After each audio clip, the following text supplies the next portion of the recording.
వైద్యో నారాయణో హరి అనే పదానికి కొందరు వైద్యులు మచ్చ తెచ్చేలాగా వ్యవహరిస్తున్నారు. కాసుల కక్కుర్తితో ప్రజల ఆరోగ్యాలతో ఆడుకుంటున్నారు ఈ వైద్యులు. ధనార్జన కోసం మనిషి శరీరాన్నే కూరగాయలు కోసినంత తేలికగా కోసేస్తున్నారు. అవసరం లేకున్నా ఉన్నా డెలివరీ కోసం వచ్చిన వారికి ఆపరేషన్లు చేస్తూ రికార్డులు నెలకొల్పుతున్న వైనంపైన బీఆర్కే న్యూస్ ప్రత్యేక కథనం.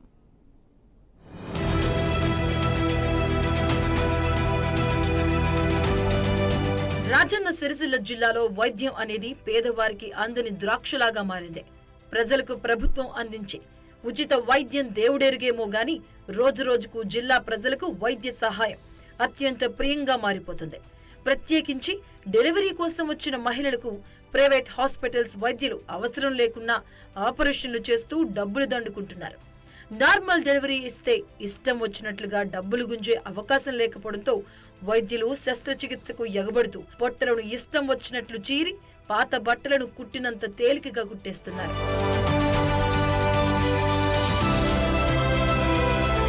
తమ ఆసుపత్రికి వచ్చిన పేషెంట్లను ఆపరేషన్ చేయకుంటే తల్లి బిడ్డలకు ప్రమాదమంటూ భయాందోళనకు గురిచేసి ఆపరేషన్లు చేస్తున్నారు. దేశ రాష్ట్ర గణాంకాలతో పోల్చుకుంటే జిల్లాలోని నార్మల్ సిజేరియన్ల నిష్పత్తికి ఏమాత్రం పొంతన కుదరడం లేదు. సిజేరియన్ అయిన మహిళ భవిష్యత్తులో ఎలాంటి ఆరోగ్య సమస్యల్ని ఎదుర్కోవాల్సి వస్తుందో ఈ గైనకాలజిస్టుకు తెలిసినప్పటికీ అదేమీ పట్టించుకోకుండా కేవలం డబ్బులు దండుకోవడానికి సాటి మహిళల పొట్టలు చీర్చుతున్నారు. వాళ్ళ ఆరోగ్యం ఏమైతే మాకేంటి, మాకు మాత్రం డబ్బులతోనే పని అన్నట్లు ఉంది వాళ్ళ వ్యవహారం.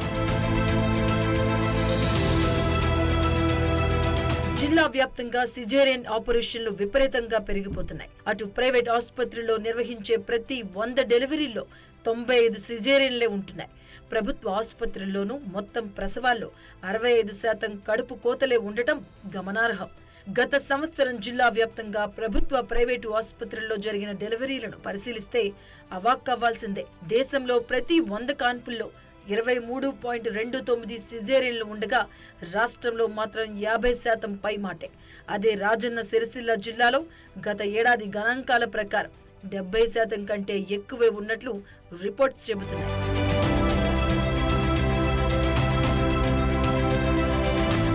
జిల్లాలో గత ఏడాది మొత్తం 7,284 కాన్పులు జరగగా అందులో కేవలం 1,590 మాత్రమే సాధారణ కాన్పులు, 5,694 సిజేరియన్లు ఉన్నాయి. ఇందులో ప్రైవేట్ ఆసుపత్రుల విషయానికొస్తే పరిస్థితి మరీ దారుణంగా ఉంది.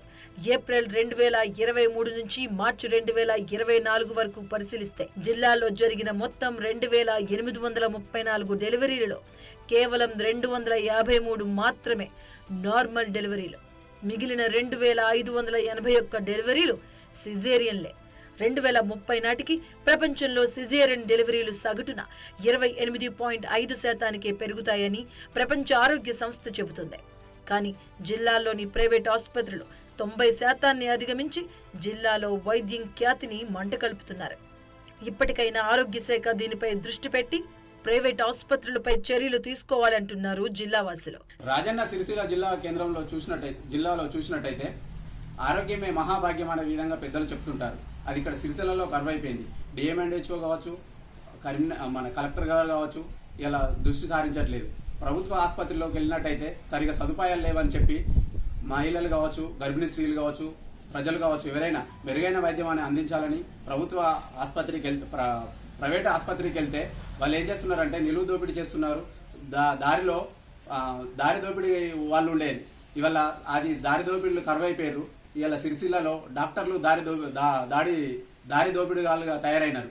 కాబట్టి డిఎంహెచ్ఓ గారు కావచ్చు, కలెక్టర్ గారు కావచ్చు, దీని మీద చర్యలు తీసుకొని ఇలా ప్రజలకు మెరుగైన వైద్యం అందించాలని ఇలా 90 నుంచి 95% మహిళలకు మొత్తం సిజేరియన్ చేసుకుంటూ సర్జరీ చేస్తున్నారు.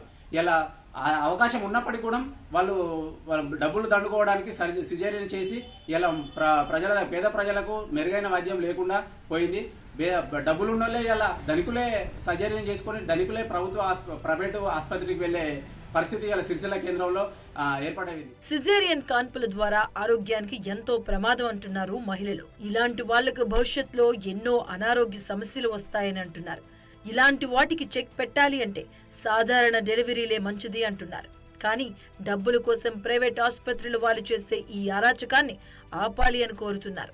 60-70 ఏళ్ళు ఆరోగ్యంగా బతకాల్సిన మహిళ ఈరోజు నార్మల్ అయ్యే పరిస్థితులలో కూడా గర్భసంచి కోత పెట్టి వాళ్ళ జీవితం మొత్తం మందుల పాలు చేసి నొప్పుల పాలు చేసి ఎన్ని బాధలు అనుభవిస్తుందో చాలామందికి తెలియదు. తెలిసి కూడా వాళ్ళు కావాలని వైద్యాన్ని వ్యాపారం చేసేసి ఈ వ్యాపారాన్ని అనుకోకపోతే అతి తొందరలోనే మొత్తం మందుల మీదనే బ్రతికి మొత్తం రోగాల పాలవుతారు ప్రజలు. మహిళల పరంగా ఆలోచిస్తే వాళ్ళకి ఎన్ని బాధలు ఉంటాయి, ఇంట్లో ఎన్ని ఇబ్బందులు ఉంటాయో ఆలోచించుకోవాలి.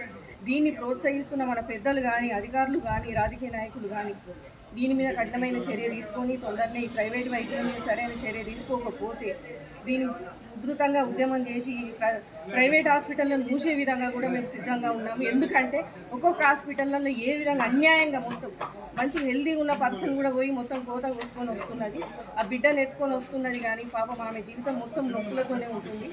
దీనికి సరైన చర్య తీసుకొని వాళ్ళ మీద చర్యలు తీసుకోవాలి. ఇప్పటికైనా వైద్యాధికారులు అలసత్వాన్ని వదిలి ప్రజల ప్రాణాలతో చెలగాటమాడుతున్న వైద్యులపై కఠిన చర్యలు తీసుకోవాలి. అంతేకాకుండా నార్మల్ డెలివరీ వల్ల లాభాలు ఏంటనే దానిపై అటు ప్రభుత్వ ఆసుపత్రులుగా అవగాహన కల్పించాలి. అవసరం లేకున్నా సిజేరియన్ చేసి డబ్బులు దండుకుంటున్న హాస్పిటల్స్ పై ప్రభుత్వం దృష్టి సారించి ప్రజల ఆరోగ్యాలు కాపాడాలి.